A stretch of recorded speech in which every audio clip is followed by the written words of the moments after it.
Hey, what's up, everybody? I'm Kirk Moose, and this is Toby Downs. We're back with another episode of Reclaim Your Life.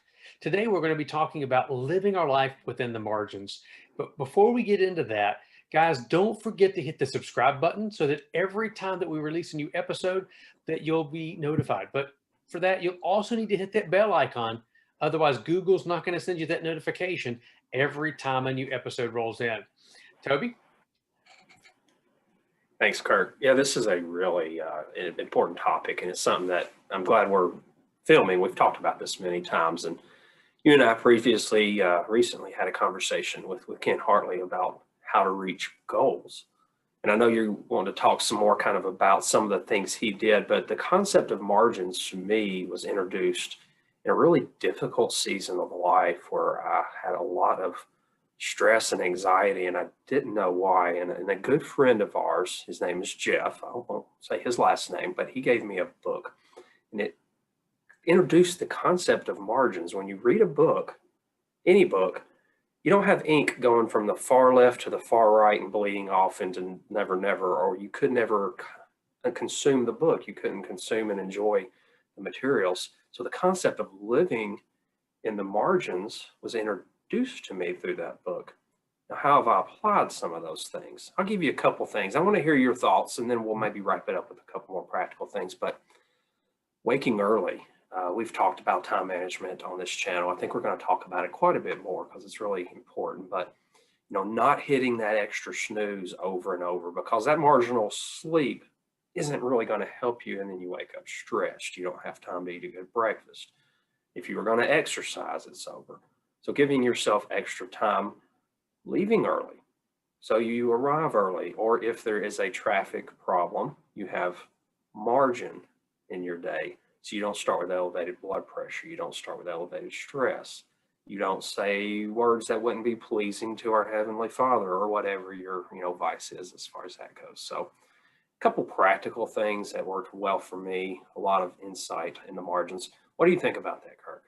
I think so many times, just like you mentioned, we talked to Ken about goal setting, that we forget that there's little segments of our time that are kind of outside the normal boundaries of our normal goals or requirements of our day-to-day commitments. And when we are intentional with that time and we schedule it to where it benefits for the long-term goal or our health goals or our stress goals or fill in the blank, whatever your goal is, then we actually take an intentional action towards completing something that we say is important to us. Now, why did I say that we say it's important to us? Because many times we claim that our fitness is important, or we Mm, claim that starting this new business is important, or we claim that doing this wonderful idea that we came up with is important, but we never take action that's actionable. Now, what do I mean by action? An action is actionable. We never put something down as a goal to where we actually can do it in reality.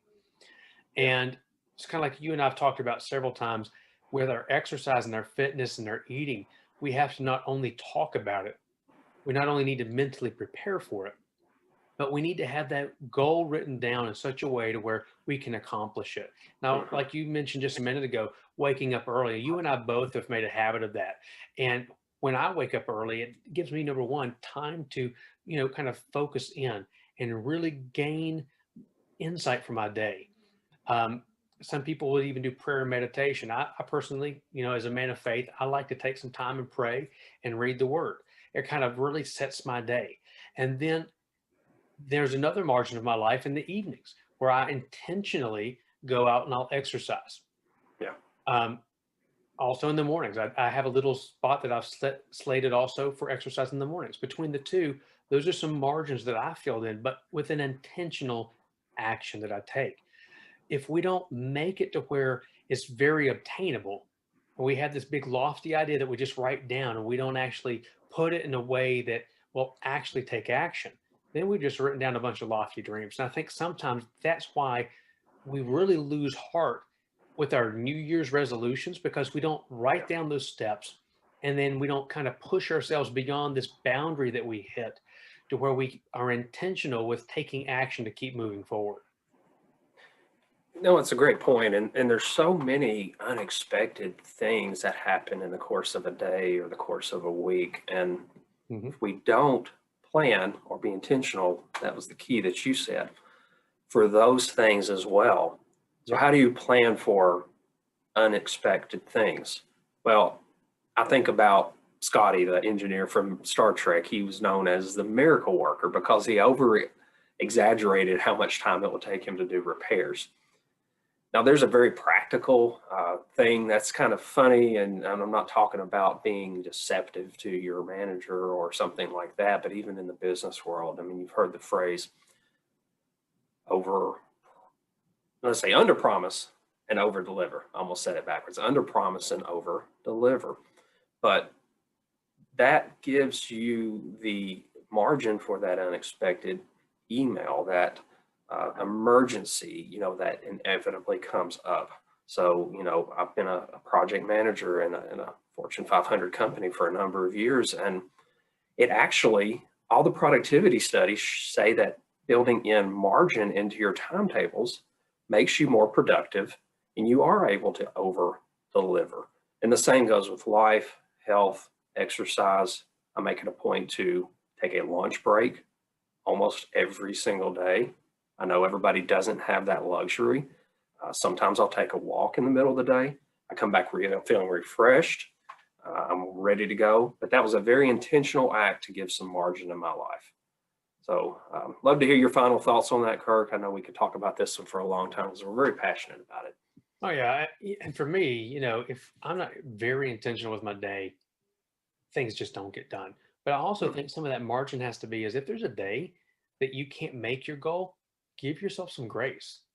Yeah. But even if it's 1 or 2 days to where you miss your normal commitment for running, exercising, cardiovascular, weightlifting, calisthenics, whatever it is, give yourself that grace, but then also be intentional about getting back into the habit of it. Yeah. I mean, I hate to be kind of this forward with it, but you're that intentional to go to work. You also can be that intentional about getting right back into the swing of your commitment for the goal that you have to keep moving forward. And many times that's where any of us fail. Myself, Toby, Yeah. you, anyone else. If we allow ourselves to get so distracted and they say, well, I've already missed a week. Why bother to get back in it? Get right back into the swing of things. No, that's when you need to. That's when you need to get right back into the swing of it. Say, you know what? I've got this. And you do, That's right. because you have the ability to make that goal. Even if you missed a week, 2 weeks, it doesn't matter. You can get right back into the swing of things and you can do that thing. You can make it happen. You can make it work, and you can go way beyond anything you think you can do. That's it. Give yourself grace to pick yourself back up, but also give yourself the highest probability for success. And the way to do that is to build in margins. Great conversation today. Again, please subscribe if you like these types of conversations and you want to hear more of them. See you later, Kirk. We'll talk to you later.